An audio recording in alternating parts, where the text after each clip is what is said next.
Jadi seolah-olah kita lebih paham daripada Imam Syafi'i gitu. Kita lebih hebat memahami apa yang disampaikan Nabi daripada Imam Syafi'i. Menjadi baru tidak ada di zaman Nabi, kemudian menjadi haram. Kalau itu tidak perlu kita belajar. Tidak perlu belajar. Tidak perlu mengadakan daurah, tidak perlu. Tidak perlu belajar lama-lama. Tinggal tidak ada di zaman Nabi, selesai, bid'ah. Itu sederhana, mudah gitu. Artinya itu anak kecil pun bisa. Semua bisa. Al-bid'atu khamsatu aqsamin. Bid'ah itu terbagi menjadi 5. Wajibatun, wa mandubatun, wa muharramatun, wa makruhatun, wa mubahatun. Jadi yang membagi ini bukan ulama-ulama sembarangan ini. Ulama mazhab Syafi'i, Imam Qarafi, ahli usul fikih ini Imam Qarafi ini. Kitab-kitab usul fikihnya tidak hanya dipakai oleh mazhab. Mengucapkan alhamdulillahirabbil alamin, karena dengan nikmatnya lah pada siang hari ini kita berada di tempat yang baik ini. Mudah-mudahan menjadi nilai ibadah di sisi Allah Subhanahu wa taala dalam rangka kita mudzakarah, dalam rangka kita belajar bersama. Tentu ini untuk ya menambah daripada kebaikan kita, menambah bekal kita untuk mendapatkan fadilah talabul ilmi, bahwa majlis ilmu itu merupakan taman-taman surga yang ada di dunia. Mudah-mudahan taman surga di dunia ini menyampaikan kita kepada taman surga yang sesungguhnya nanti di akhirat kelak. Salawat dan salam kita sampaikan kepada Nabi Muhammad SAW, dan kita mengucapkan Allahumma salli ala Sayyidina Muhammad wa ala ali Sayyidina Muhammad. Assalamu alayka ya Rasulullah, assalamu alayka ya Nabi Allah. Mudah-mudahan dan kita banyak berselawat kepada Nabi SAW, maka kita semua mendapatkan syafaatnya nanti di yaumil akhir, dan kita semua masuk surga bersama dengan beliau. Amin ya rabbal alamin. Para asatiz dan ustazat sekalian, tema yang disampaikan kepada kami adalah tentang bid'ah dan juga masalah fikih. Jadi perkara bid'ah berkaitan dengan masalah fikih. Dan ini sering menjadi problematika dalam kehidupan kita, dalam masyarakat. Ini banyak polemik, dan ini sering menjadi titik perdebatan. Masalah bid'ah. Bahkan pada hari ini ya bisa dibilang salah satu tema yang sensitif, masalah bid'ah. Dan saya rasa para asatiz, para ustazah punya pengalaman semuanya masalah ini. Pengalaman yang entah pengalaman pahit atau pengalaman manis. Pahitnya yang banyak Ustaz ya. Memutus tali silaturahim. Gara-gara bid'ah silaturahim jadi putus. Maka kita berusaha untuk memahami perkara bid'ah dan kaitannya dengan fikih ini dari penjelasan para ulama kita. Jadi bagaimana duduk perkaranya, sehingga kita tidak mudah, tidak bermudah-mudah, terutama di dalam membid'ahkan orang. Karena salah satu musibah pada hari ini adalah ketika pendakwah itu mudah untuk menyalahkan, mudah untuk membid'ahkan. Itu yang sering terjadi. Nah, maka bagaimana kita melihat dari sisi kajian, mungkin disebut kajian ilmiah barangkali, bahwa konsep bid'ah dan juga kaitannya dengan masalah fikih. Pertama, kita memahami dulu masalah fikih itu sendiri. Jadi fikih itu kedudukannya di mana? Apa yang dibahas? Maka yang pertama kita kaji adalah makna daripada fikih. Jadi apa fikih itu sebenarnya? Fikih kalau kita lihat secara makna atau secara ta'rif kata para ulama, ta'rif istilah ya. Kalau ta'rif bahasa kan etimologi, fikih itu bermakna al-fahmu atau memahami, itu mengetahui. Fahmu syai', memahami sesuatu. Faqihtu syai'ah, saya memahami sesuatu. Itu secara etimologi. Nah, secara terminologi ini memang saya tidak mengambil secara utuh, tapi cakupannya. Khitabullah Ta'ala al-muta'alliqu bi af'alil mukallafin. Biasanya begitu. Bahwa fikih itu adalah khitab Allah. Khitab itu artinya titah ya. Sabda, firman. Kalam. Nah, jadi titah Allah Subhanahu wa taala terkait dengan perbuatan manusia. Jadi fikih itu intinya membahas tentang objek utamanya itu adalah perbuatan manusia.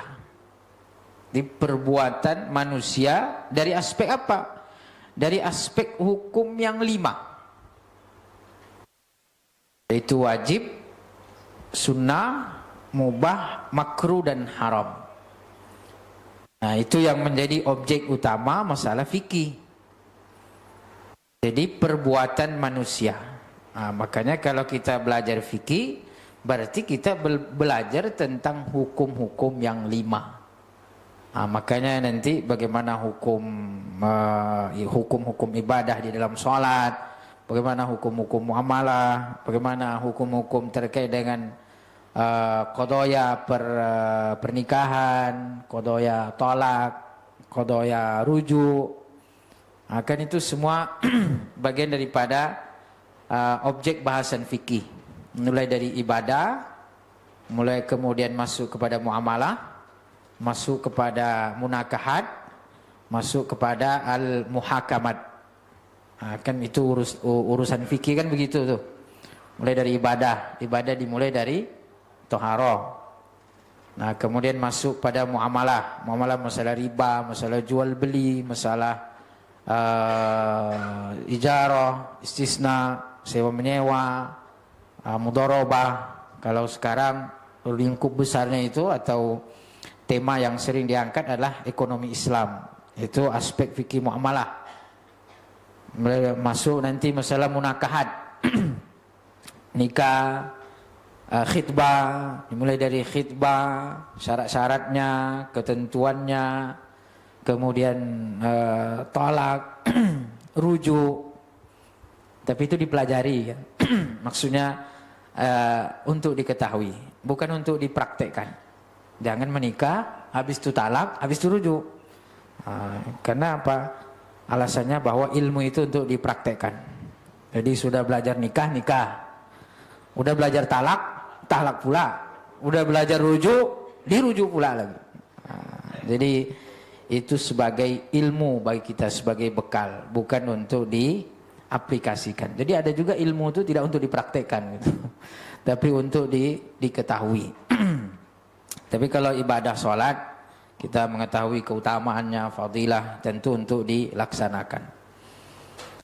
Maka masuk dalam muhakamat begitu juga, tentang pengadilan, syarat-syarat penetapan hak dan lain sebagainya, syahadah lah, persaksian, atau masuk juga kategori fiqhud daulah,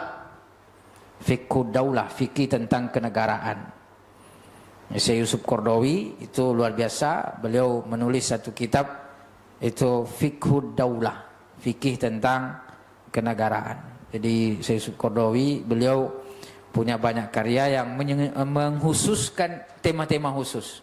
Fikih zakat beliau sendirikan.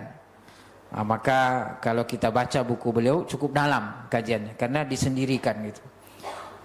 Nanti ada lagi fiqhul ghina wal musiqi, fikih tentang nyanyian dan musik. Nah, itu dalam kajian beliau. Ada lagi fiqhul halal wal haram, fikih halal haram. Jadi Masya Allah beliau luar biasa. Walaupun sebagian orang tidak senang dengan beliau, termasuk diantaranya adalah kawan-kawan kita dari Salafi itu sangat tidak senang dengan Syekh Yusuf Qaradawi. itu sangat benci ya. Bahkan kita mendengar pernyataan Syekh Yusuf Qaradawi itu bukan alim gitu. Ya terlepas dari ada pendapat-pendapat beliau yang barangkali berselisih pendapat dengan ulama-ulama, tetapi beliau sebagai ulama besar diakui keulamaannya itu Syekh Yusuf Qaradawi. Nah intinya fikih ini para asatidz dan ustaz, fikih itu inti utamanya adalah tentang perbuatan manusia dari aspek wajib, sunnah, mubah, makruh dan haram. Hukum yang 5. Itu yang pertama. Yang kedua, ada namanya hukum wad'i. Hukum wad'i ini tidak terkait dengan perbuatan manusia, tapi dia berkaitan dengan sebab. Misalnya masuknya waktu sababun liwujubi as-shalah. Masuknya waktu sebab wajibnya salat. Begitu juga ada syarat. At-taharatu syartun li sihhati as-shalah. Taharah syarat untuk sahnya salat. Mani' ini artinya menjadi penghalang. Maka al-hadatsu mani'un li sihhati shalah. Hadas itu menjadi penghalang sahnya daripada salat.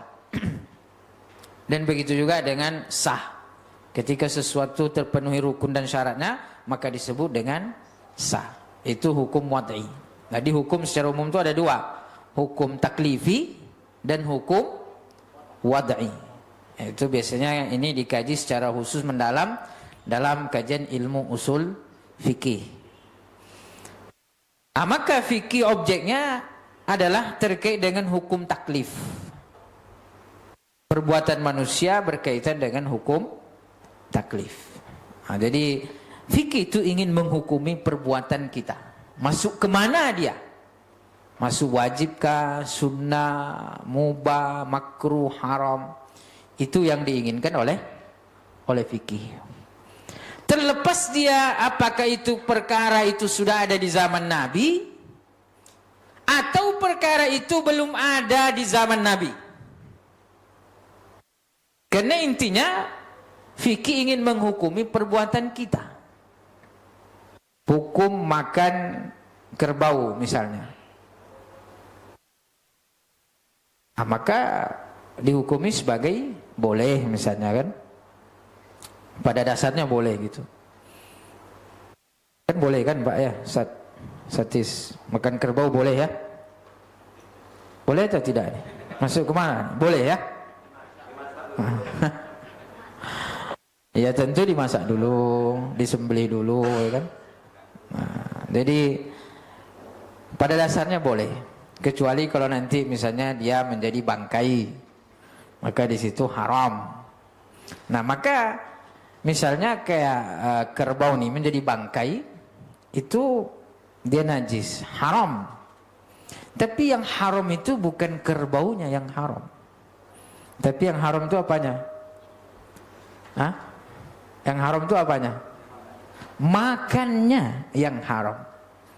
Karena fikih tadi berbicara tentang perbuatan manusia.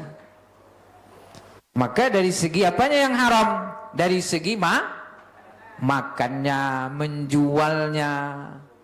Itu taklifnya. Dari segi af'alul mukallafin, perbuatan daripada hamba yang sudah kena taklif. Di situ dia menghukumi. Maka ada orang mengatakan tidak ada istilah uang haram. Betul nggak itu? Uang ini haram. Kalau hasil curian haram nggak kira-kira? Haram ya? Uangnya haram? Bukan uangnya haram. Membeli makannya yang haram. Haram dimakan. Ya memang uang nggak bisa dimakan ya. Membeli makan, memperolehnya, cara kerjanya itu yang haram. Perbuatan manusianya yang dilihat. Af'al al-mukallafin. Maka nanti dilihat dari segi efeknya atau dampaknya. Maka nanti ulama kadang-kadang berbeda pendapat dalam masalah ini. Seperti misalnya terkait dengan bekerja di suatu tempat yang tidak boleh, atau tempat yang objeknya itu misalnya terlarang. Nah, tetapi ulama sebagian mengatakan bahwa haram hasil daripada apa yang didapat. Ada yang seperti itu. Ada juga yang mengatakan semua bentuk daripada penghasilan itu selagi kita mendapatkan dengan cara yang baik, maka itu masuk kategori halal untuk dimakan. Nanti dampaknya ke sana gitu. Maka kemudian ulama berbeda pendapat. Misalnya hukum membangun gereja.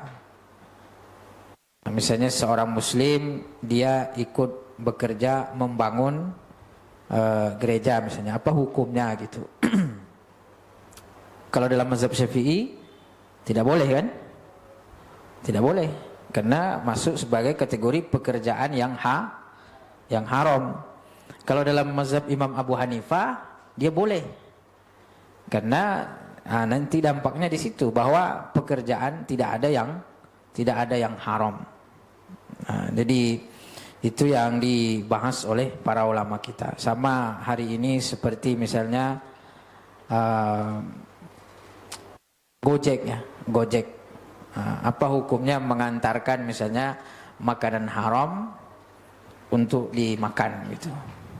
Jadi ada kawan-kawan yang bekerja sebagai driver online. Maka ada orang pesan makanan, tapi pesanannya itu makanan haram. Nah, bagaimana hukum mengantarnya gitu? Mengantarkan makanan haram untuk dimakan gitu. Nah, itu kan kalau dalam mazhab Syafi'i tidak boleh kan gitu. Tapi kalau dalam mazhab Imam Abu Hanifah itu boleh. Nah, maka ada khilaf di antara ulama dalam masalah hal-hal yang seperti itu. Maka para asatiz dan ustazat, intinya kalau fikih membahas tentang perbuatan manusia dari aspek hukum yang 5 tadi, tambah dengan hukum wad'i. Baik itu perkara itu sudah ada di zaman Nabi atau belum ada di zaman Nabi. Nah, maka nanti disinilah nampak dia masalah kaitannya dengan bid'ah. Karena bid'ah itu artinya adalah sesuatu yang baru. Sesuatu yang baru muncul. Nah, maka para ulama mengatakan bahwa kalau tadi fikih membahas tentang hukum yang 5, maka perkara bid'ah itu tidak termasuk dalam hukum yang 5. Jadi bid'ah itu bukan hukum gitu. Bid'ah itu bukan bagian daripada hukum gitu. Artinya apa? Artinya yang dihukumi perbuatan kita manusia itu 5 hukum tadi, wajib, sunnah, makruh, haram, mubah. Itu yang menghukumi perbuatan kita. Kalau bid'ah tidak menghukumi perbuatan kita. Maka ketika ada ngomong ini bid'ah, ini perbuatannya bid'ah, itu kurang tepat. Karena bid'ah artinya ini melakukan sesuatu yang baru. Maka ulama nanti perkara bid'ah ini bisa masuk sebagai sesuatu yang wajib, bisa juga masuk sebagai sesuatu yang sunnah, bisa. Bid'ah itu bisa masuk sebagai sesuatu yang mubah, bisa. Bid'ah itu bisa masuk sebagai sesuatu yang makruh, bisa. Bid'ah bisa masuk sebagai sesuatu yang haram. Nah, maka bid'ah itu terkena hukum yang 5. Itu yang perlu kita pahami bersama, bahwa bid'ah itu bukan hukum. Jadi kalau ada orang ini perbuatannya bid'ah, ya memang bid'ah. Emang kenapa?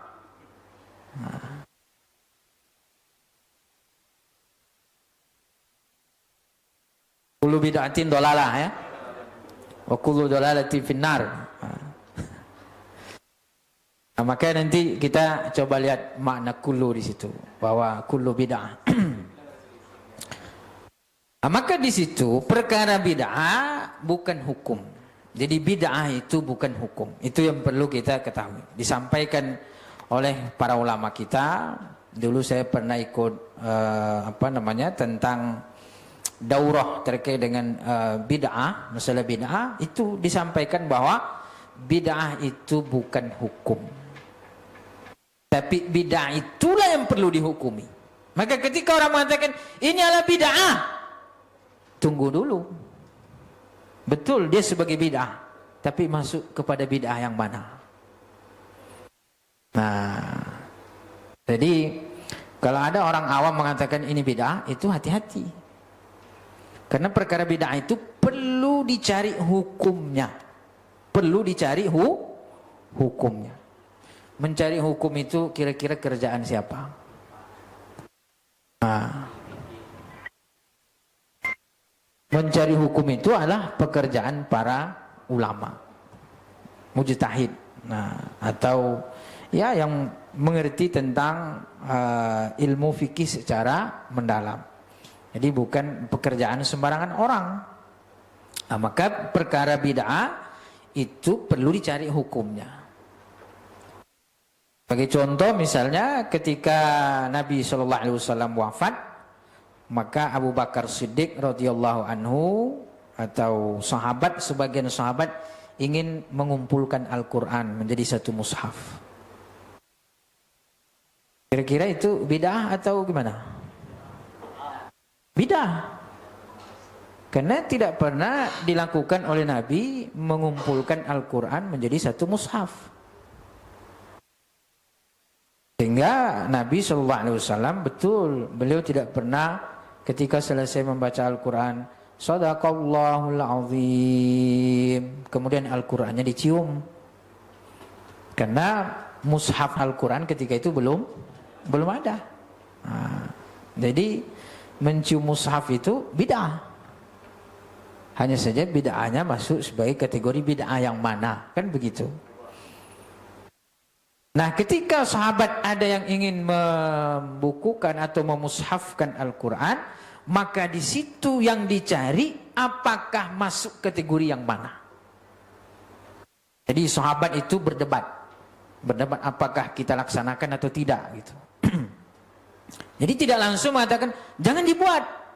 Tidak langsung sahabat sepakat jangan dibuat. Kenapa? Karena tidak pernah dibuat oleh Nabi.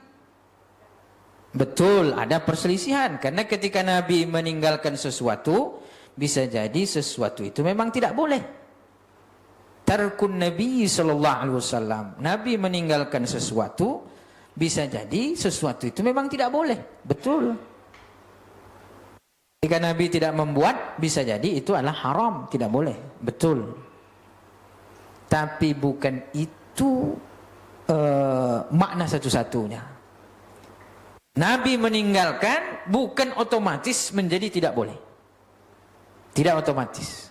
Karena tarkun Nabi yahtamilu iddata awjuhin. Nabi meninggalkan itu ada beberapa sebab kemungkinan.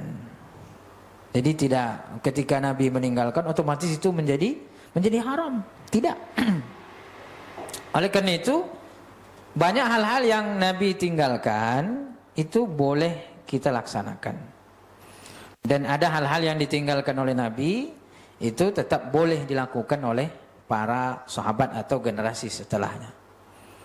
Nah, misalnya Nabi SAW satu ketika beliau pernah bertamu ke suatu daerah. Di situ beliau dihidangkan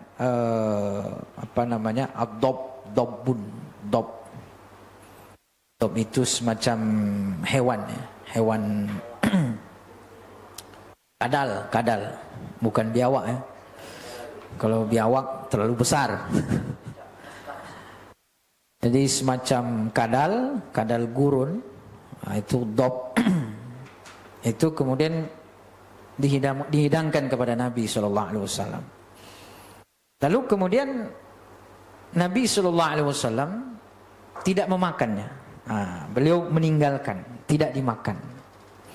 Nabi tidak mengomentari, karena memang adab Nabi SAW, beliau tidak mengomentari makanan. Idza istahahu akalahu. Nabi kalau suka beliau makan. Kalau tidak suka beliau tinggalkan. Nabi, wah ini makan tidak enak, wah, ini keasinan, ini kemanisan, ini ketawaran, ini ya model-model kita lah. Dihidangkan makanan, banyak komentarnya. Terima kasihnya yang tidak ada. Kalau Nabi SAW, lam yu'annif ta'aman qattun. Beliau tidak pernah mencela makanan. Kalau beliau suka, beliau makan. Tidak suka, ditinggalkan. Jadi beliau min adabihi sallallahu alaihi wasallam. Tapi bukan berarti nggak boleh request ya, boleh. Request tuh boleh. Tapi kalau tidak sesuai harapan, jangan di komentari negatif. Enak makanan nih, enak. Tapi kok nggak dimakan? Tadi udah makan kenyang. Itu alasan saja. Padahal rasanya tidak enak. Nah, jadi jangan sampai kita mencela makanan, karena itu bagian daripada sesuatu yang tidak baik. Nabi SAW beliau tidak pernah mencela makanan. Nah, ketika dihidangkan dhob, beliau tidak makan. Nah, apakah Nabi tidak makan otomatis menjadi haram? Ternyata tidak. Karena ketika ditanya, kenapa tidak makan ya Rasulullah? Kata Nabi SAW, laisa min adati qaumi. Itu tidak menjadi kebiasaan di tempatku. Jadi istilahnya mungkin Nabi tidak terbiasa makan itu. Sehingga Nabi tidak memakannya. Maka kata Nabi, kulu, makanlah. Kalian makan, kata Nabi. Nah, Nabi meninggalkan makan itu tidak otomatis menunjukkan bahwa Nabi menghukum itu haram. Tidak. Tapi buktinya Nabi mengatakan apa? Makan, kalian makan. Ternyata dimakan oleh salah seorang sahabat. Dan kata sahabat itu, saya mendapati khasiat yang ajaib. Khasiat yang luar biasa. Itu adalah kadal. Maka khasiatnya apa? Asatid boleh coba. Nah, itu. Karena sahabat mendapati khasiat yang luar biasa gitu. Nah, itu dhob. Jadi dhob itu salah satu makanan yang tidak dimakan oleh Rasulullah ketika itu, tetapi halal dimakan. Nah, itu menunjukkan apa? Menunjukkan bahwa apa yang ditinggalkan oleh Nabi SAW tidak otomatis menjadi haram. Dan itu sering berkali-kali disampaikan. Nabi tidak melakukan ini, Nabi tidak melakukan, kurang tepat. Karena kata para ulama, Nabi meninggalkan belum tentu haram. Betul, salah satu yang ditunjukkan Nabi ketika meninggalkan haram, salah satu, tapi masih ada kemungkinan yang lain. Bukan itu satu-satunya. Ada kemungkinan yang lain. Maka pada intinya ketika Nabi meninggalkan tidak dibuat oleh Nabi SAW, itu perlu dicari dalilnya. Masuk kemana dia ketika tidak dilakukan oleh Nabi. Maka sahabat berdebat mencari dalilnya tentang memushafkan Al-Quran. Pada akhirnya mereka sepakat bahwa Al-Quran itu wajib dimushafkan. Sepakat mereka. Menunjukkan bahwa di situ ada perkara yang baru, hukumnya adalah wajib. Nah, jadi dia bid'ah tapi dia wajib. Dan itulah yang disampaikan oleh para ulama, seperti misalnya Imam Al-Izz Ibn Abdissalam dari kalangan mazhab Syafi'i, Imam Nawawi, Imam Qarafi dari kalangan mazhab Imam Malik, dan banyak ulama-ulama mengatakan bahwa al-bid'atu tanqasimu ila khamsati aqsam. Bid'ah itu terbagi menjadi 5. Bisa jadi wajib, bisa jadi sunnah, bisa jadi mubah, bisa jadi haram, bisa jadi makruh. Maka bid'ah bisa menjadi 5. Jadi tidak serampangan kemudian ketika orang mengatakan ini bid'ah otomatis haram. Ini bid'ah, betul bid'ah, tapi wajib. Nah, kan selesai urusannya. Ini bid'ah, iya betul, tapi ini sunnah. Nabi, ada hal-hal yang ditinggalkan oleh Nabi, tetapi tidak menjadi haram bagi kita. Nabi sholat tarawih malam pertama, malam kedua, malam ketiga, malam keempat Nabi tidak keluar. Nabi tidak keluar sholat. Kalau kita pakai kaidah bahwa ditinggalkan oleh Nabi, kita ikut meninggalkan, tinggalkanlah malam keempat, tidak usah ikut sholat tarawih. Ya kan? Mana tadi malam tidak sholat? Ya ikut Nabi. Ini gimana kira-kira? Terlalu lugu ya. Lugu mengikuti mengikuti sunnah itu. Padahal ketika ditanya, kenapa tidak keluar wahai Rasulullah? Tidak ada yang menghalangiku untuk keluar, kata Rasulullah sallallahu alaihi wasallam, kecuali aku khawatir akan kalian menganggap sesuatu yang wajib. Maka tidak keluarnya Nabi di malam keempat untuk salat di malam-malam Ramadan. Bukan malam keempat itu menjadi haram, menjadi otomatis menjadi haram, bukan. Tetapi karena ada alasan lain, bahwa Nabi mengkhawatirkan nanti itu dianggap sesuatu yang wajib. Nabi meninggalkan tuh, ya kan? Nabi meninggalkan. Maka tidak bisa kita pakai kaidah Nabi meninggalkan, kita juga harus meninggalkan. Karena ternyata ada hal-hal yang ditinggalkan oleh Nabi ternyata wajib bagi kita. Ada yang ditinggalkan oleh Nabi ternyata sunnah bagi kita. Ada yang ditinggalkan oleh Nabi ternyata mubah bagi kita. Itu nanti kaitannya dengan masalah bid'ah. Kemudian landasan fikih. Jadi landasan fikih itu adalah, kalau kita lihat kitab-kitab fikih, maka landasannya itu ya dalil-dalil. Karena tadi kita berbicara masalah hukum, fikih itu berbicara masalah hukum, maka hukum itu harus ada dalilnya. Ketika kita mengatakan wajib, dalilnya apa? Ketika mengatakan sunnah, dalilnya apa? Ketika mengatakan mubah, dalilnya apa? Ketika mengatakan makruh, dalilnya apa? Ketika mengatakan haram, dalilnya apa? Jadi tidak mudah berbicara masalah hukum itu. Karena artinya kalau dia sudah mengatakan wajib, itu artinya dia sudah mengerti cara bagaimana mengambil hukum dari Al-Quran dan hadis. Karena sumber hukum kita kan Al-Quran dan hadis. Maka itu sangat berbahaya, kita harus hati-hati ketika kita mengatakan ini wajib, ini sunnah, ini makruh. Ini kadang-kadang kita mudah itu, serampangan. Ini boleh, ini tidak boleh, ini haram. Padahal ulama tidak semudah itu. Makanya lebih selamat sebenarnya kalau ada perkara, selagi perkara itu sudah dihukumi oleh para ulama, ambillah hukum dari ulama. Misalnya menurut ulama ini seperti ini, menurut ulama ini seperti ini, menurut ulama ini seperti ini, itu lebih selamat daripada kita mengatakan oh menurut saya. Berarti kita yang menggali dari Al-Quran dan hadis, dan itu berbahaya karena kadang-kadang kita belum memenuhi kriteria untuk melakukan istinbat hukum dari Al-Quran dan hadis. Maka landasan fikih adalah dalil tafsili dan dalil ijmali. Dalil tafsili itu seperti misalnya sholat, dalilnya apa? Wa aqimus sholah. Dalil tafsili artinya dalil terperinci. Wa aqimus sholah, dirikanlah sholat. Nah, itu dalil terperinci namanya tafsili. Makanya kan fikih itu adalah dalilnya terperinci, dalil tafsili. Wa aqimus sholah. Maka menjadi dalil terhadap kewajiban sholat. Wa atuz zakah, dalil terperinci menjadi kewajiban zakat. Itu dalil fikih. Jadi dalil fikih itu adalah ayat-ayat atau hadis-hadis, atau juga bisa jadi misalnya seperti istihsan, qiyas, ijma'. Itu yang disebut dengan dalil tafsili. Dalil ijmali itu adalah dalil yang sifatnya global. Al-Quran, hadis. Jadi Al-Quran itu dalil ijmal.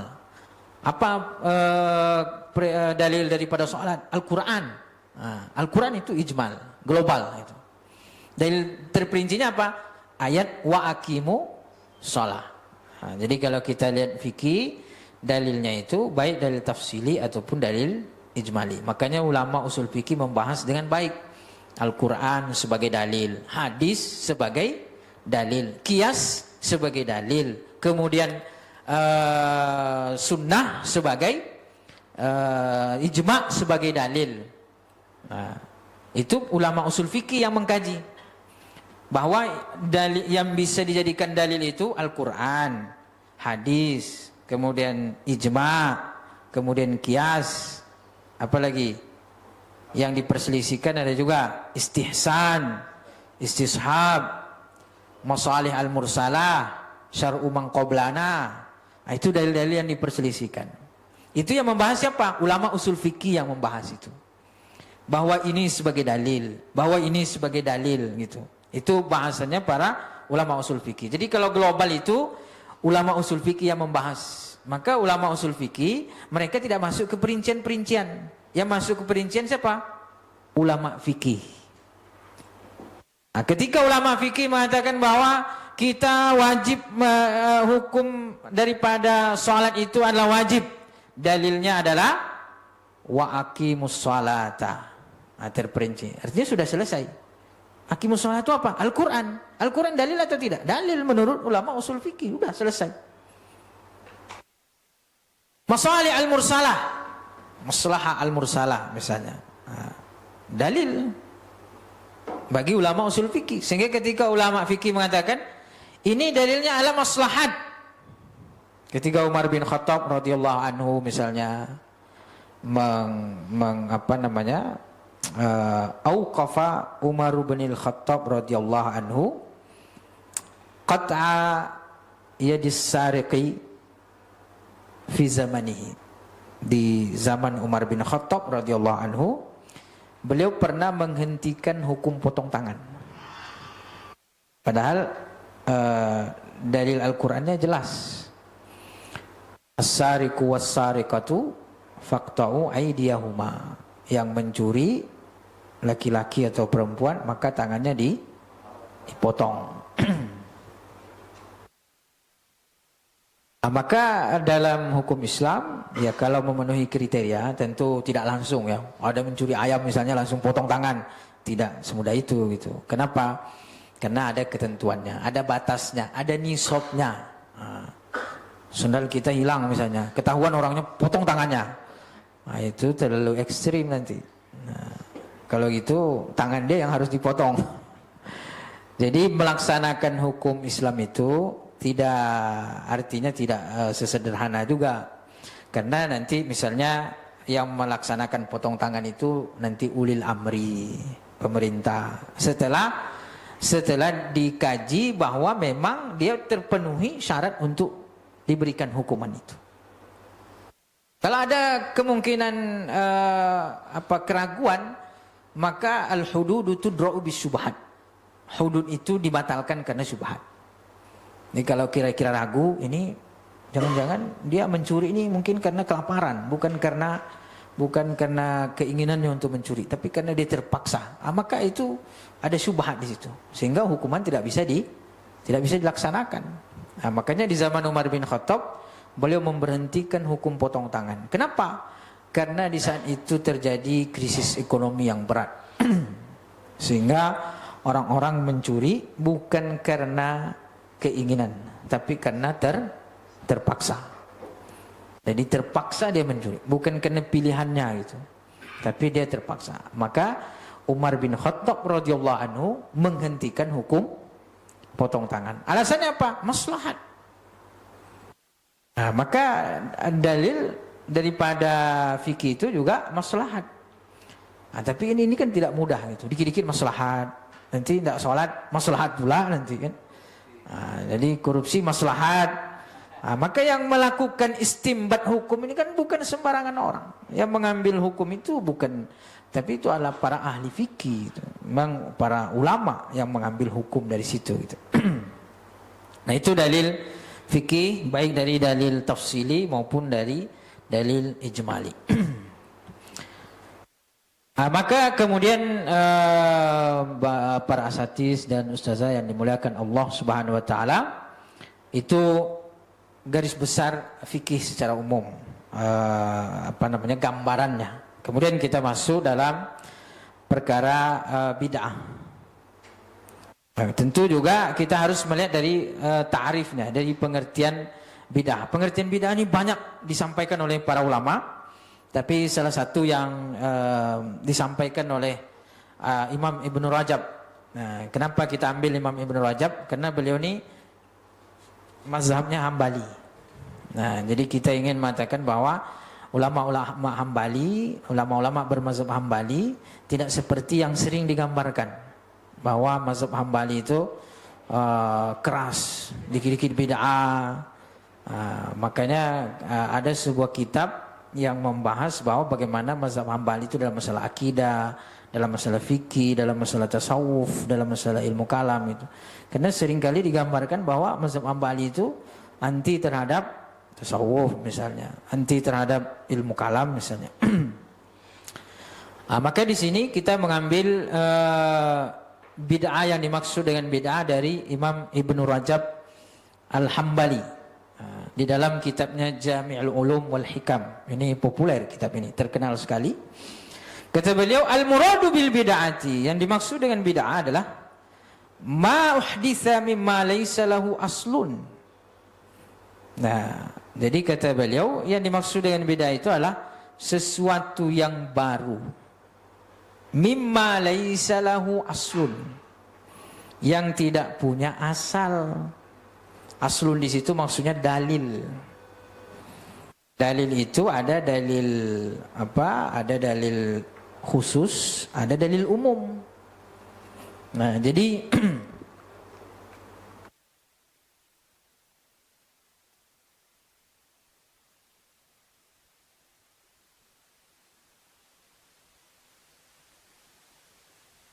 jadi intinya bahwa sesuatu yang baru yang tidak punya aslun, aslun di situ dalil. Karena dalil itu kadang-kadang disebut juga sebagai aslun. Usul fikih, usulul fikih artinya dalil-dalil fikih. Tadi Quran, hadis, qiyas, ijma' itu dalil-dalil fikih gitu. Maka usulul fikih. Maka di sini aslun juga maknanya adalah dalil. Ma uhditsa, ma umum, segala sesuatu yang baru yang tidak punya aslun, tidak punya dalil fi syariah, pada syariat, ya dulu alaihi, yang bisa dijadikan sebagai sandaran, itulah yang disebut dengan bid'ah. Jadi yang tidak punya dalil, perkara baru yang tidak punya dalil. Maksudnya tidak punya dalil untuk menjadi menjadi bagian daripada syariat gitu.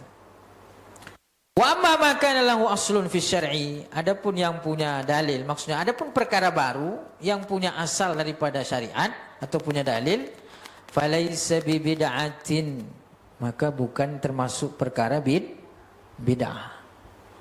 Wa in kana bid'atan lughatan, walaupun secara bahasa disebut dengan bid'ah. Maka itulah nanti secara bahasa bahwa bid'ah dibagi menjadi bid'ah wajib, bid'ah sunnah, bid'ah mubah, makruh, haram. Maka ini sejalan pula dengan perkataan Imam Syafi'i rahimahullah ta'ala. Kata beliau, dinukilkan dari beliau bahwa kullu ma lahu mustanadun minas syar'i, semua yang punya landasan daripada syariat, semua yang punya dalil, yang punya landasan, falaisa bibid'atin, bukanlah perkara bid'ah. Jadi selagi dia punya landasan, punya dalil, maka tidak termasuk perkara bid'ah. Bid'ah yang tadi, bid'ah yang sesat, bid'ah yang dolal. Walau lam ya'mal bihi as-salaf, walaupun tidak dilaksanakan, tidak dikerjakan oleh para salafus saleh. Jadi luar biasa ini. Artinya walaupun tidak dibuat oleh salafus saleh, selagi dia ada dalil, dalilnya tadi apa? Dalil tadi ya dalil-dalil yang tafsili atau dalil ijmali tadi, maka nanti bisa masuk kategori wajib, sunnah. Nah, kalau sudah masuk sebagai kategori wajib atau sunnah, maka nanti tidak disebut lagi sebagai bid'ah, karena dia punya dalil. Memang dia perkara baru, tidak dibuat oleh salafus saleh, tetapi dalilnya ada. Maka dia masuk sebagai sesuatu, bisa jadi wajib, bisa jadi sunnah. Nah, maka intinya perkara baru itu kembali kepada dalil. Maka yang diperlukan oleh kita yaitu adalah belajar dari para ulama bagaimana mereka menghukumi sesuatu yang baru. Bagaimana mereka mencarikan hukumnya gitu. Tidak langsung otomatis kemudian menjadi baru tidak ada di zaman Nabi kemudian menjadi haram. Kalau itu tidak perlu kita belajar. Tidak perlu belajar. Tidak perlu mengadakan daurah, tidak perlu.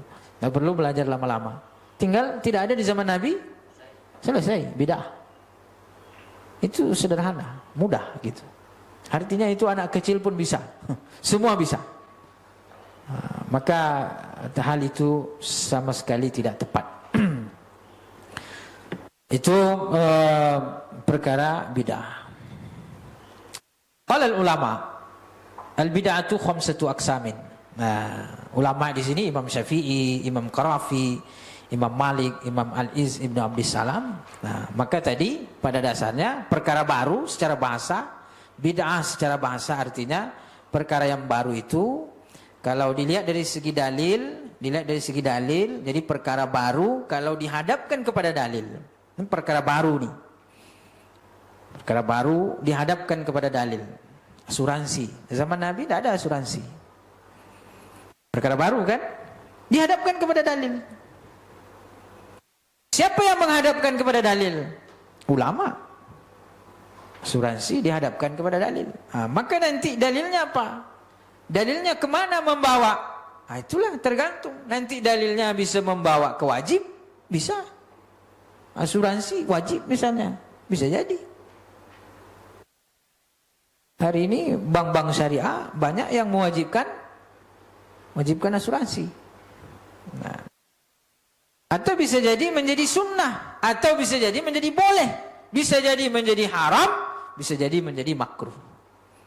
Nah, maka kalau kita lihat asuransi itu berbedalah hukumnya para ulama. Ada yang mengatakan boleh, mubah, ada yang mengatakan haram. Nah, jadi asuransi itu ketika dihadapkan dengan dalil, itu tadi perkara asuransi ini perkara bid'ah nih, bid'ah, ya kan? Bid'ah. Maka dihadapkan dengan dalil. Ketika dihadapkan dengan dalil, dikaji oleh para ulama, ternyata ulama ada yang sampai kesimpulannya, istimbat hukumnya bahwa asuransi itu adalah haram. Nah, berarti bid'ah ini masuk kepada yang haram. Tapi ada ulama yang menghukumi asuransi itu halal, boleh, mubah. Kenapa? Sesuai dengan dalil yang beliau temukan. Bahwa asuransi itu adalah saling tolong menolong. Asuransi itu memberikan kita membeli rasa aman.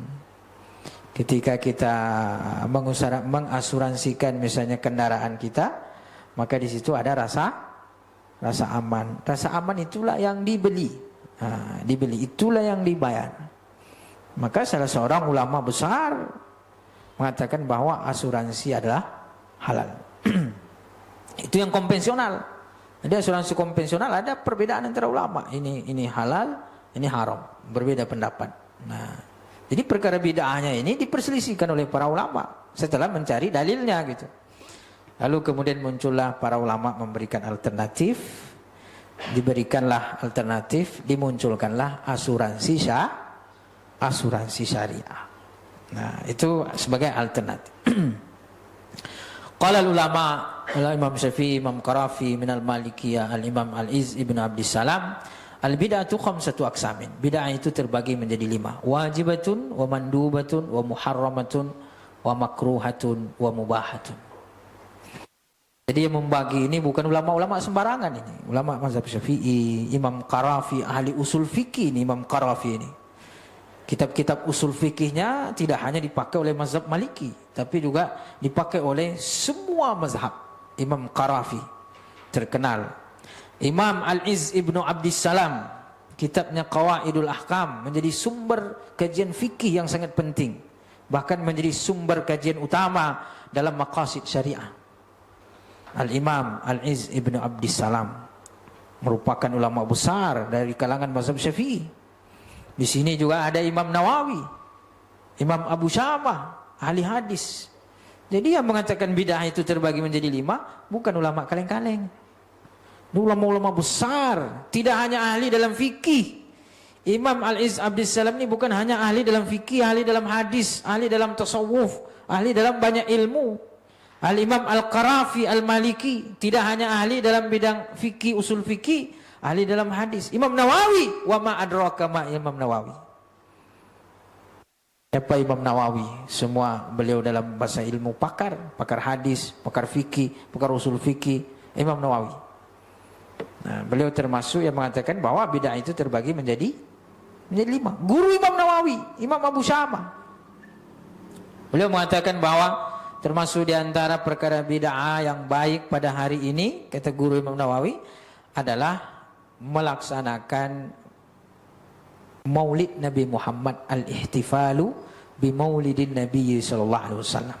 Berikhtifal, berkumpul memperingati Maulid Nabi Muhammad sallallahu alaihi wasallam. Di setelah ulama mencari, memang itu bid'ah, perkara baru gitu. Tapi setelah dicari dalilnya oleh para ulama, ternyata dia masuk sebagai perkara mustahab, perkara yang dianjurkan. Nah, setelah dicari dalil. Jadi ulama itu bukan melihat dari segi ini bid'ah, otomatis tidak boleh. Bukan, ini bid'ah, cari dalil, dalilnya yang dicari. Dan mencari dalil itu bukan pekerjaan sembarangan orang. Itu adalah pekerjaan ulama. Maka menghukumi ini adalah bid'ah sesat, itu bukan pekerjaan orang awam. Seperti pada hari ini.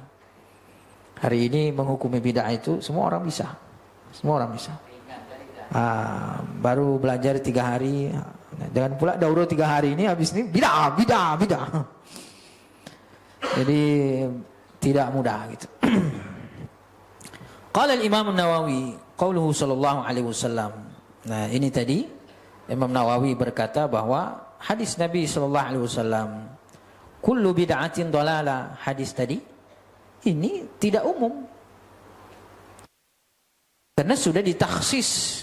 Hadza amun makhsus. Ini keumuman ini, oke, karena ada kullu itu yufidul am, menghendaki am secara umum gitu. Tetapi karena sudah ditakhsis, Imam Nawawi yang mengatakan sudah ditakhsis, maka ini adalah umum yang sudah ditakhsis. Berarti tidak semua bid'ah ala dhalalah. Itu yang dipahami oleh para ulama kita. Kullu bid'atin dhalalah, kata Imam Nawawi, hadza amun makhsus. Keumuman ini sudah ditakhsis. Para asatiz, ustazat bisa membaca pernyataan ini ada di kitab Itqanus Sun'ah fi tahqiqi ma'nal bid'ah. Ini salah satu kitab yang representatif untuk dibaca, dipelajari terkait dengan kajian bid'ah. Ini cukup luas. Beliau membahas masalah bid'ah.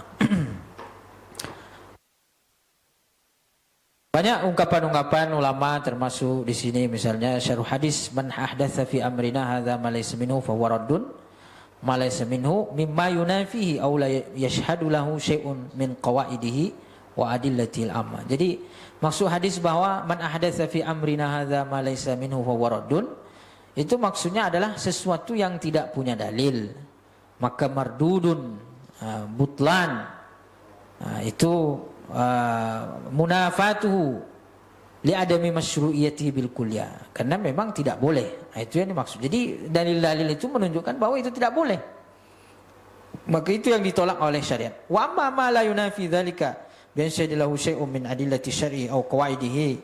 Jadi selagi masih perkara itu masih ada dalilnya, yashahidalahu syai'un min adillati syar'i aw qawaidihi, atau kaidah-kaidah syariat, falaysa yuraddu ala fa'ilihi bal huwa maqbulun minhu, bukan tertolak tapi maqbulun minhu. Wa dzalika ka bina'i ar-rabt wa khanati subul wa sairi anwa'il bir, membangun membangun jembatan, membangun fasilitas-fasilitas umum, atau ya sekarang mungkin seperti membuat sekolah, membuat pondok pesantren. Intinya tidak tertolak. Kenapa? Karena berada di bawah dalil-dalil secara umum. Allati lam tuhad fi sadri awal, dan begitu banyak kebajikan-kebajikan, ketaatan yang mana belum dilaksanakan pada zaman awal, yaitu pada zaman Nabi, sahabat, salafus saleh, fa innahu muwafiqun lima jaa bi syariah min istina'il ma'ruf wal muawanati al birri wat taqwa. Tetapi karena itu sejalan dengan nilai-nilai kebaikan, dengan nilai-nilai ketaatan, maka tidak termasuk sebagai bid'ah yang tertolak. Jadi dan ini juga sejalan dengan hadis man sanna fil islami sunnatan hasanah. Siapa yang memulai perkara baru di dalam Islam dan itu sesuai dengan berlandaskan pada pada dalil-dalil umum, maka itu nanti ketika diikuti oleh orang setelahnya maka dia akan memperoleh pahala. Seperti pada hari ini misalnya alhamdulillah di Pekanbaru misalnya kayak kajian-kajian subuh itu marak ya. Jadi setelah kajian kemudian sarapan pagi.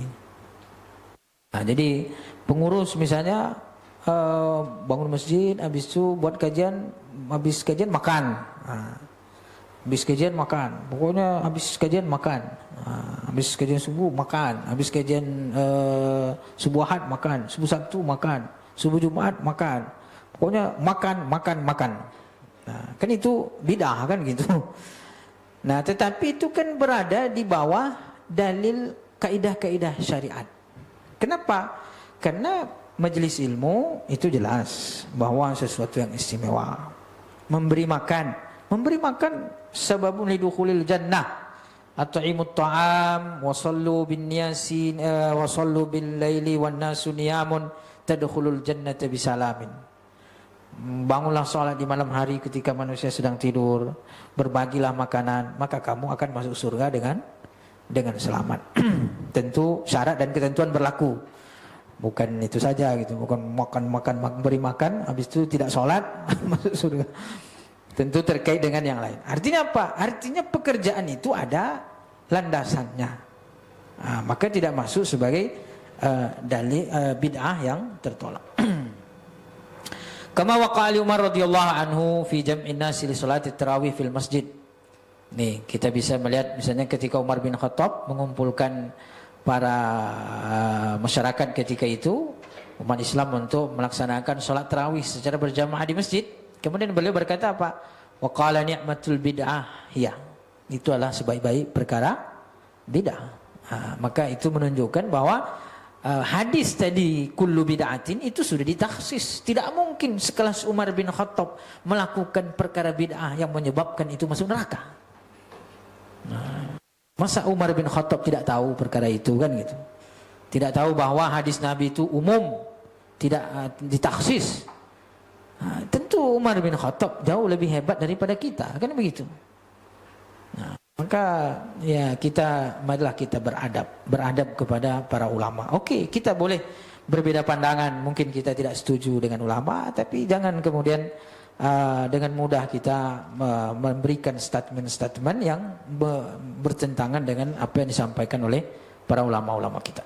Wa qala Syafi'i radhiyallahu anhu, ma haditha wa khalafa kitaban aw sunnatan aw ijma' aw atharan fa huwa al-bid'ah ad-dhallah wa ma uhditha min al-khairi wa lam yukhalif syai'an min dhalika fa huwa al-bid'atul mahmudah.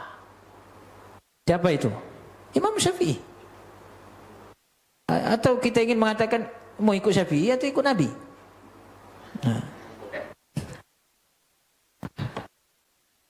Jadi seolah-olah kita lebih paham daripada Imam Syafi'i gitu. Kita lebih hebat memahami apa yang disampaikan Nabi daripada Imam Syafi'i. Ini Imam Syafi'i berkata bahwa sesuatu yang sesuatu yang baru dilaksanakan bertentangan dengan Al-Quran, Sunnah, Ijma', asar, itulah yang bid'ah adallah. Wa ma uhditsa minal khairi, perkara yang dilaksanakan dari yang baik tidak bertentangan dengan tadi Al-Quran, Sunnah, Ijma', fahuwa al-bid'atul mahmudah. Uhditsa minal khair, perkara yang baru yang dilaksanakan. Walhasilu annal bid'ah al-hasanah muttafaqun ala nadbiha wa hiya ma wafaqa syai'an mimma marra wa lam yalzam min fi'lihi mahdhurun syar'i wa minha ma huwa fardu kifayatin katasnifil ulumi wa nahwiha mimma marra.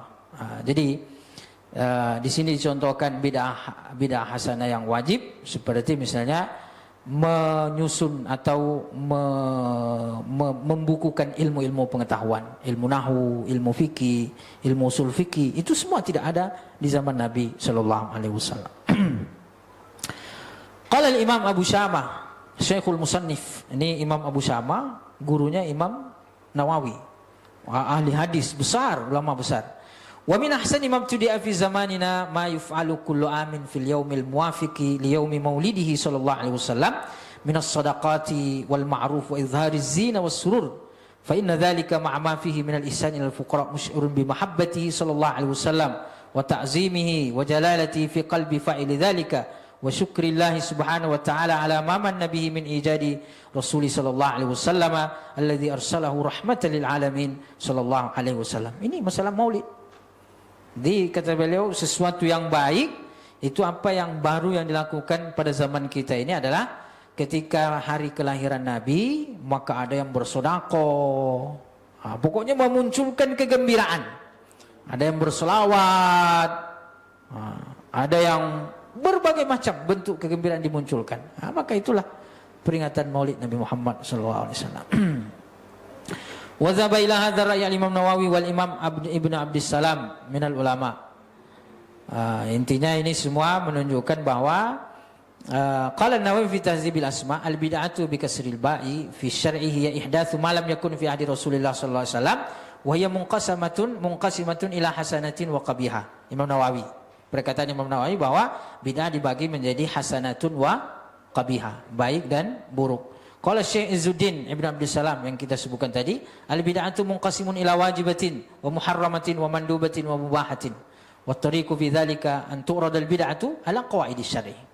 Jadi, bagaimana kita mengetahui bahwa bid'ah ini masuk sebagai wajib, muharramah, mandubah, mubahah? Kata Imam Izzuddin bin Abdissalam, wa tariqu fi dzalik. Caranya adalah an tu'rada al-bid'ah ala qawaidis syar'i. Bahwa perkara baru itu dihadapkan dengan kaidah-kaidah syar'i. Maksudnya dihadapkan kepada dalil. Jadi bid'ah itu harus tunduk kepada dalil. Kemana dia tunduknya? Jadi bid'ah itu harus dihadapkan dengan dalil. Fa in dakhalat fi qawaidil ijab fa wajib.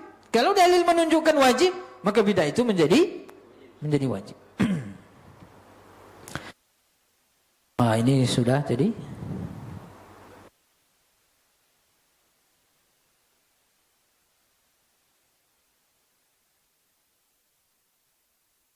Qala Sufyan ats-Tsauri, "Idza ra'aita ar-rajula ya'malu al-'amal alladhi qad ikhtalafa fihi wa anta tara ghairahu fala tanhahu."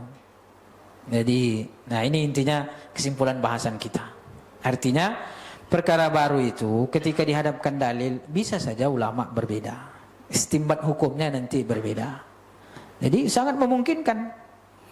Dan dalam satu mazhab saja, dalam mazhab Syafi'i saja, Imam Ibnu Hajar Al-Haytami kadang-kadang menghukumi sesuatu itu bid'ah, tidak dihukumi oleh ulama lain dari kalangan mazhab Syafi'i tidak sebagai bid'ah. Maka biasa itu. Jadi perkara baru ketika dicari hukumnya oleh para ulama, karena kemampuan ulama berbeda-beda, metode istinbat mereka mungkin juga memiliki tingkatan masing-masing, sehingga ketika perkara baru itu dicari dalilnya, bisa ada yang menyimpulkan haram, bisa. Seperti asuransi tadi ada yang mengatakan haram, ada yang mengatakan halal. Bunga bank misalnya, bunga bank mayoritas ulama mengatakan haram, tapi ada ulama mengatakan halal. Itu biasa. Jadi menghukumi sesuatu yang baru ketika dicarikan dalil, yang penting itu adalah masih ahlinya yang bekerja di situ. Bukan tukang bangunan turun menjadi tukang ahli bedah misalnya, itu tidak diterima kan? Ini kalau ada tukang bangunan membedah orang mau melahirkan, dibedah sama dia dengan kampak misalnya kan, habis itu dijahit lagi, dikeluarkan anak itu, dijahit lagi, selamat anak itu, selamat keluar gitu. Kira-kira dicela atau dipuji? Dicela walaupun selamat. Kenapa? Litajarruhi, karena keberaniannya yang tidak benar. Maka orang berbicara dalam perkara agama, andaikan pun betul tapi dia tidak punya ilmu, tetap dicela. Tapi kalau dia berbicara dalam perkara agama, dia ahlinya di situ, andaikan pun salah dia diberikan pahala. Mujtahid dia, kalau dia berijtihad salah dapat 1 pahala, kalau benar dapat 2 pahala. Jadi yang dilihat itu prosesnya, dia ahli enggak di situ. Walaupun dia benar di situ, oke lah, dia memang itu pendapat ulama, dia benar, tapi dia menyampaikan, dia bukan ahlinya, maka dia tetap disalahkan. Kenapa? Litajarruhi, tajarru itu kalau bahasa kasarnya kurang ajar. Gitu. Dia tidak punya kemampuan di situ, berani di situ. Maka walaupun ya oke, betul bahwa bid'ah itu tadi perkara yang baru, kalau dikaji dalilnya itu ulama betul berbeda-beda pendapat, bisa jadi. Dan itu sangat memungkinkan, baik dalam satu mazhab fikih ataupun dalam lintas mazhab, itu bisa jadi. Sangat bisa kemungkinan terjadi. Dalam mazhab Syafi'i itu menghukumi bunga bank itu berbeda pendapat. Ada ulama mazhab Syafi'i tegas mengatakan bahwa haram. Ada mazhab Syafi'i mengatakan itu adalah halal. Jadi biasa itu. Maka oleh karena itu perkara baru ketika dihukumi para ulama ahlinya berbeda pendapat, ya sudah. La yungkaru al-mukhtalafi, tidak bisa diingkari perkara yang diperselisihkan oleh para ulama. Kita harus berlapang dada. Selesai. Itu tingkat akhirnya. Kemudian kita mengambil perkataan Imam Sufyan Ats-Tsauri, "Idza ra'aita rajula ya'malul amala alladzi qad ikhtulifa fi." Kalau engkau melihat seseorang melakukan satu amalan yang diperselisihkan oleh para ulama, wa anta tara ghairahu, kamu berpendapat bukan yang itu. Misalnya si A pendapatnya begini, dia ikut si A. Si B pendapatnya begini, kita ikut si B. Kita melihat, maka kata Imam Sufyan Ats-Tsauri, jangan engkau larang dia. Nah, kenapa? Karena ada ulama yang diikutinya gitu. Jadi begitulah para ulama, kita saling menghargai satu sama yang lain. Maka kaidahnya perkara yang diperselisihkan para ulama, perkara-perkara baru yang kemudian terjadi perselisihan para ulama, pertama la yungkarul mukhtalafu fi. Kita tidak mengingkari perkara yang diikhtilaf. Itu kaidah fikih, la yungkarul mukhtalafu fi. Tapi kalau ingin hati-hati, ingin berhati-hati dalam masalah ikhtilaf, boleh mengambil kaidah yang kedua. Al-khuruju minal khilafi mustahabun. Keluar dari ikhtilaf itu dianjurkan. Artinya apa? Jangan terkena ikhtilaf. Ulama satu mengatakan menyentuh yang bukan mahram, menyentuh istri batal wudu. Satu mengatakan tidak batal. Kalau kita mengambil mazhab Imam Abu Hanifah, pakai mazhab Abu Hanifah, maka menurut mazhab Syafi'i salat kita tidak sah. Kita masuk pada perkara yang diikhtilafkan ulama. Kalau mau selamat, al-khuruju minal khilaf, keluar dari khilaf. Bersentuhan dengan istri, wudu. Ketika kita wudu, tidak ada khilaf di situ. Menurut mazhab Syafi'i salat saya sah. Menurut mazhab Imam Abu Hanifah salat saya sah. Khuruju minal khilaf. Kaidah yang kedua. Kaidah yang ketiga, kita memaklumi orang. Memaklumi. Jadi kalau orang melakukan, carikan 1000 alasan. Carikan 1000 uzur. Jangan dibalik. Kalau kita cari-cari alasan. Kalau orang tidak ada alasan. Pokoknya ini haram, tidak boleh. Giliran kita, oh ini darurat. Ini agak susah sedikit kalau tidak begini. Tapi giliran orang tidak ada maaf. Haram. Maka kaidah ketiga itu, manubtiliya fi syai'in minal amril mukhtalafi falyuqallid man ajaza. Kalau kita diuji pada satu perkara yang diikhtilafkan ulama, kita terpaksa mengikuti yang mudah, maka ambillah pendapat ulama yang membolehkan. Akan luar biasa kan? Nih ada yang mengatakan ini halal, ada yang mengatakan ini haram. Tapi kita terpaksa ikut yang kondisi kita mendesak untuk mengikuti yang mengatakan halal, maka ikutilah itu. Dan itu boleh, sah-sah saja. Kenapa? Karena ada ulama mengatakan itu.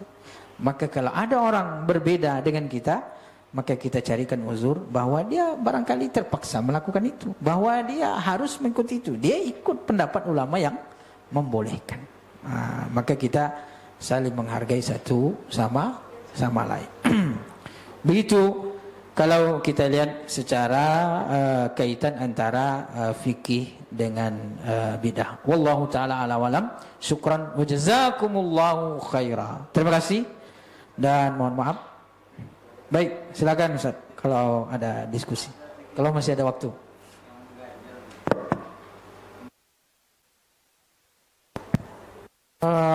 Setelah ini ya, setelah sholat, setelah azan subuh dia baru datang.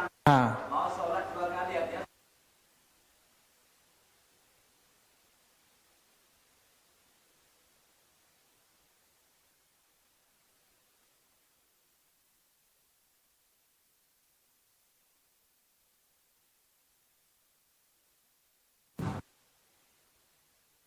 Saya bingung di bid'ahnya di mana gitu.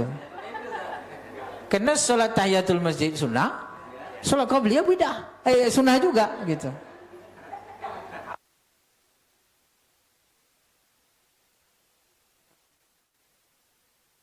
Ya kita harus mencari bid'ahnya di mana gitu.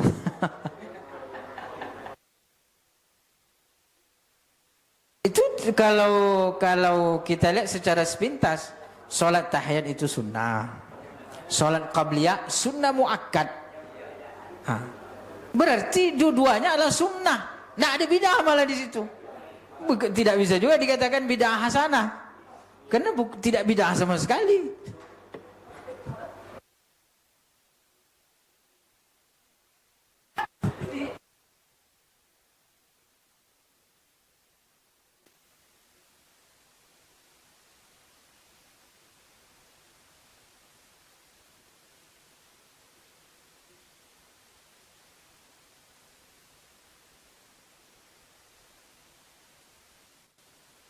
Tidak ada batasan terkait dengan masalah azan. Tahiyatul masjid dan qabliyah itu adalah terkait dengan masalah iqamah. Kalau sudah iqamah, maka tidak ada lagi sholat selain daripada sholat fardu. Itu, di situ dia batasannya gitu. Tidak ada masalah azan. Ya, artinya setelah azan itu terserah, mau sholat hajat, mau sholat istikharah, mau sholat taubat, mau sholat qabliyah, mau sholat tahiyatul masjid, mau sholat, yang penting jangan, kalau siang hari yang penting jangan sholat tahajud di situ kan gitu. Sholat Idul Fitri misalnya gitu kan. Setelah azan, antara azan dan iqamah itu silahkan, mau sholat apa saja. Tapi kan yang dianjurkan pertama kalau dia masuk masjid, betul dia tahiyatul masjid. Habis tahiyatul masjid masih ada waktu qabliyah. Itulah idza takallama al-mar'u fi ghairi fannihi atabil ajaib. Orang kalau sudah berbicara bukan pada bidangnya, dia mendatangkan hal-hal yang gharib. Yang aneh gitu.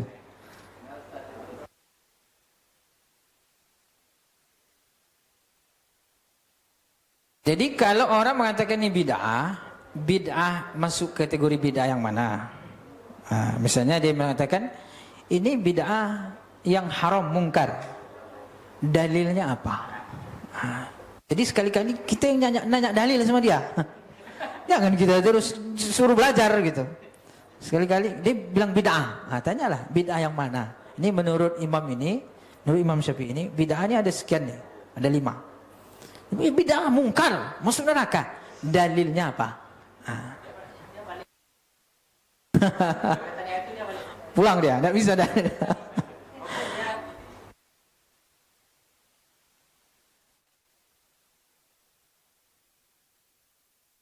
Putus silaturahim. Tidak ada makan bersama lagi.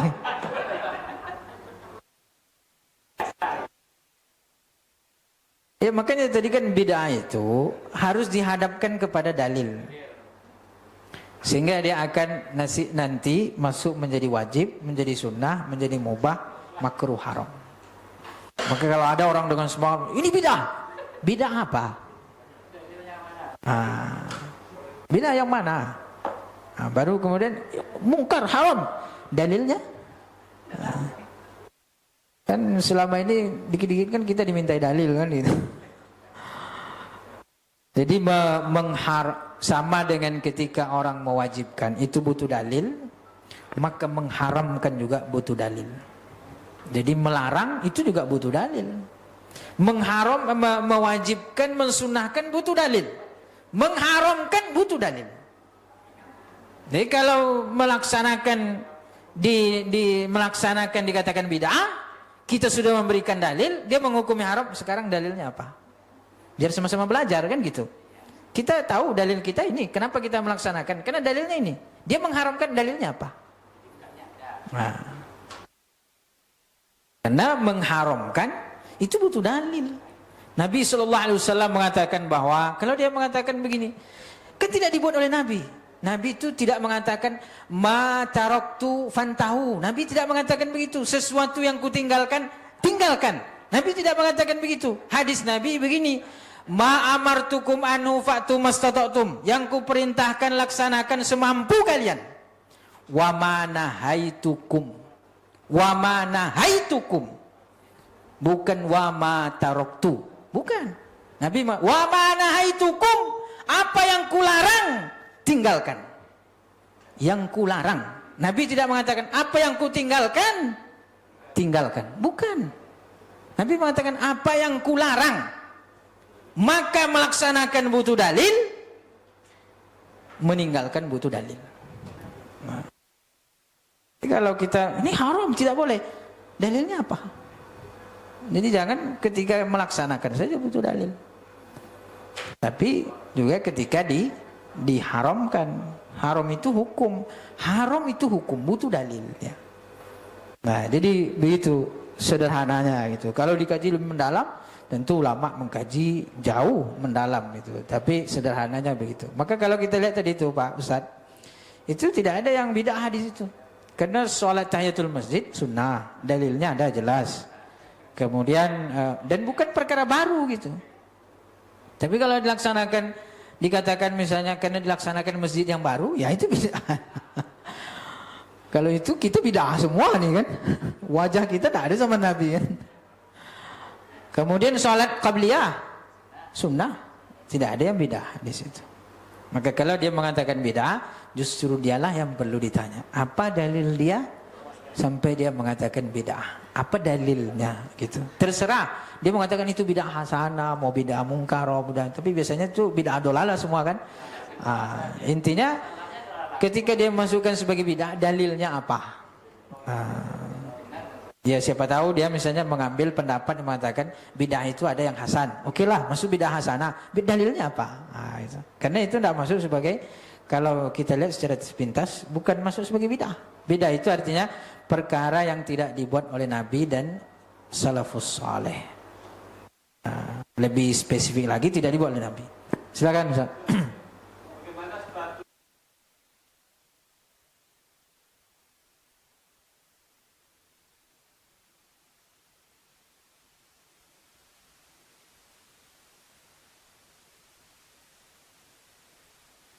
Ya, kunut kan sunnah.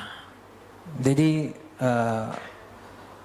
kunut hukumnya sunnah, kemudian mengangkat tangan itu kan hukumnya juga sunnah. Ulama berbeda pendapat ketika kita kunut itu sunnah mengangkat tangan atau tidak. Dalam mazhab Syafi'i, sebagian besar ulama mengatakan bahwa sunnah mengangkat tangan ketika kunut, doa kunut. Tapi ada juga ulama mengatakan bahwa tidak disunahkan mengangkat tangan. Maka nanti dilihat orang yang tidak mengangkat tangan ini apakah betul-betul tidak ikut kunut atau dia ikut kunut tapi tidak mengangkat tangan. Nanti ada dua di situ. Berikutnya kita juga sudah mengkaji bahwa ketika seorang tidak ikut kunut, dia imamnya kunut, dia tidak kunut, maka sholatnya tetap sah. Sholatnya tetap sah. Tetapi kan kurang afdol mengikuti imam. Innama ju'ilal imamu liyutama bihi. Imam itu dijadikan sebagai imam untuk diikuti. Apalagi ini kan perkara khilaf tadi, perkara khilaf. Kalau perkara khilaf kan tidak ada masalah. Artinya kalau memang ada yang mengatakan sunnah kunut, ada yang mengatakan tidak sunnah, kan tidak ada masalah. Ya ikut saja karena itu kan ikhtilaf. Tidak ada masalah di situ. Jadi apa namanya? tidak ada pula kita melihat bahwa ketika tidak ikut kunut kemudian sholatnya menjadi batal. Wallahu a'lam.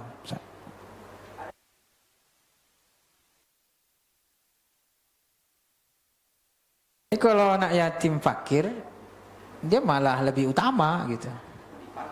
Bukan di yatimnya tapi di fakirnya, di miskinnya gitu. Jadi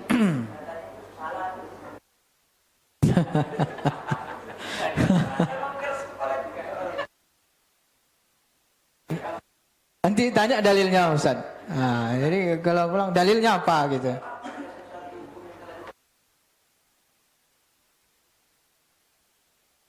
Bukan merubah itu Ustaz. Karena dia statusnya fakir, miskin gitu. Jadi dikasih dari segi aspek miskinnya gitu. Bukan yatimnya ya, karena dia yatim plus miskin, maka dia sangat berhak gitu. Karena yatim perlu disantuni. Nah, yatim saja dia perlu disantuni, apalagi ini udah yatim, miskin pula lagi kan gitu. Nah, maka di situ ya tidak ada yang dirubah, tidak ada dirubah. Kecuali kalau misalnya dia kaya nih, kaya. Nah, yatim dia, dikasih dia zakat dari segi yatimnya, nah, itu yang merubah itu. Nah, itu yang tidak boleh. Nah, kecuali kalau nanti ada dalil-dalil yang lain. Seperti tadi Umar bin Khattab, sudah jelas ada Al-Quran mengatakan mencuri potong tangan. Umar bin Khattab menghentikan potong tangan. Kenapa? Karena ada dalil yang lain. Nah, ada dalil yang lain yang menunjukkan bahwa di situ tidak terpenuhi hukum potong tangan. Fikih Umar bin Khattab ini luar biasa. Pezina dia harus diasingkan. Di zaman Umar bin Khattab beliau tidak mengasingkan pezina, terutama yang masih perempuan muda gitu. Kenapa? Karena beliau melihat maslahat tidak mendukung. Karena kalau dia asingkan sendiri bisa jadi fitnahnya lebih besar. Maka nas sendiri sudah ada ayatnya, sudah ada hadisnya. Terkadang ketika tidak sesuai dengan konteksnya, tidak sesuai dengan ilatnya, kadang-kadang tidak bisa dilaksanakan. Nah, makanya luar biasa itu kalau kita belajar fikihnya Umar bin Khattab radhiyallahu anhu. Baik, itu barangkali. Ya, kalau itu kan memang masalah sholat di masjid itu tergantung kita nyamannya di mana, kan gitu. Tergantung kita nyaman di mana, tergantung kita milih di mana gitu. Nah, tapi artinya kalau itu tidak ada masalah, mau sholat di mana saja. Yang jadi permasalahan kita itu adalah fitnahnya. Itu yang menjadi persoalan. Dia tidak sholat di situ karena menimbulkan fitnah. Menimbulkan fitnah, udah membuat orang kocar kacir, membuat orang bermasalah di situ. Habis itu dia kabur, pergi sholat tempat lain gitu.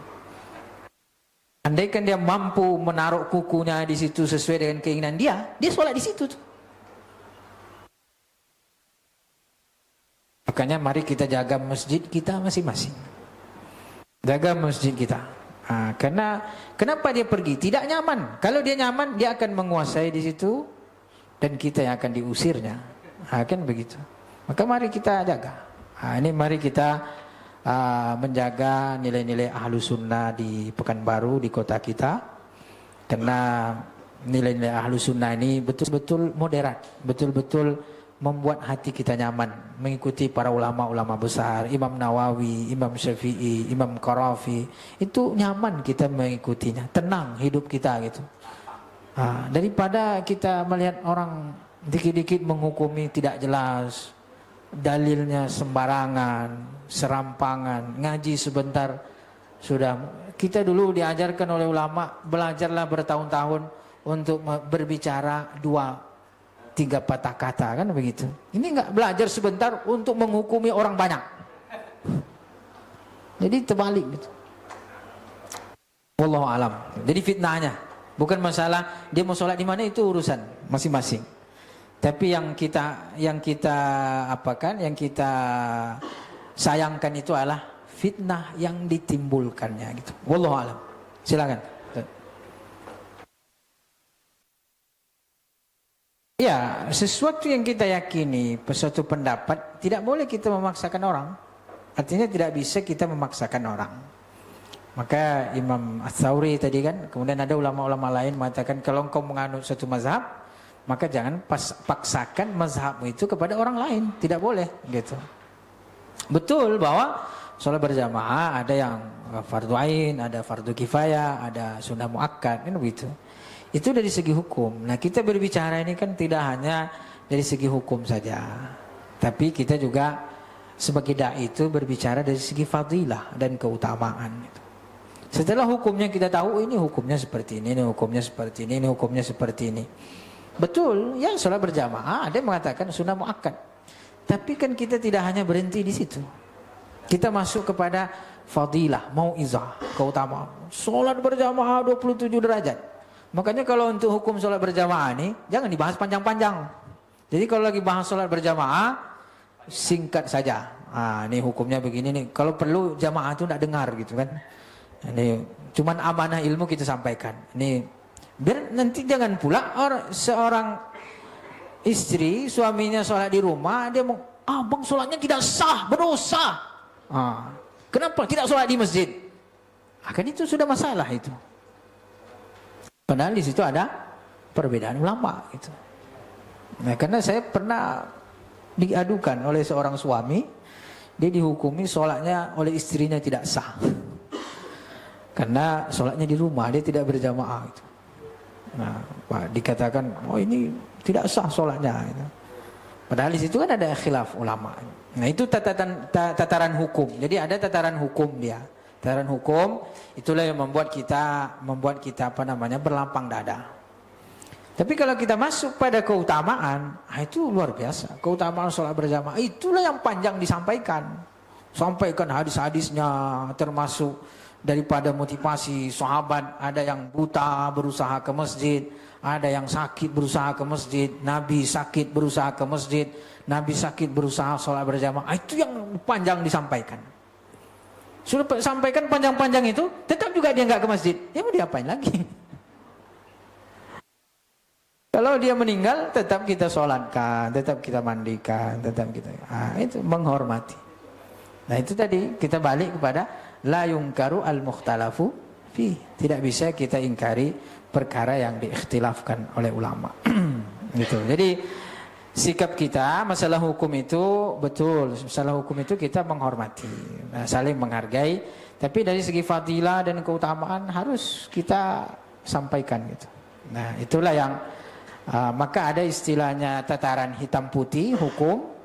Nah, nanti ada sisi keutamaan, fadilah. Nah, memang rata-rata kita itu amannya bermain di tahap-tahap fadilah sebenarnya. Tahap-tahap keutamaan itu lebih aman gitu.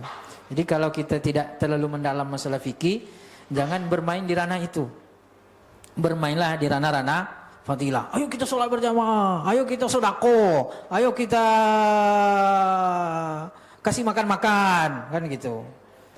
Jadi itu lebih aman. Bermain di ranah fadilah, ranah keutamaan. Tapi kalau di ranah hukum itu bahaya. Ya, silakan, masih ada waktu, Bang Diki. Cukup ya? Ini terakhir banyak ini. Cukup ya? Oke, baik. Nanti boleh secara langsung. Baik, itu yang dapat kita kaji dan kita bahas. Mudah-mudahan memberikan manfaat. Saya pun hanya muzakarah sama kawan-kawan. Apa yang saya sampaikan ini adalah bagian daripada yang pernah saya pelajari, yang pernah saya kaji. Bisa jadi apa yang saya pelajari ini saya salah paham. Maka segala sesuatu yang saya sampaikan ada yang salah dan khilaf, mohon maaf kepada Allah, saya mohon ampun. Terima kasih dan billahi taufiq wal hidayah. Subhanakallahumma wa bihamdika asyhadu an la ilaha illa anta astaghfiruka wa atubu ilaik. Wassalamualaikum warahmatullahi wabarakatuh.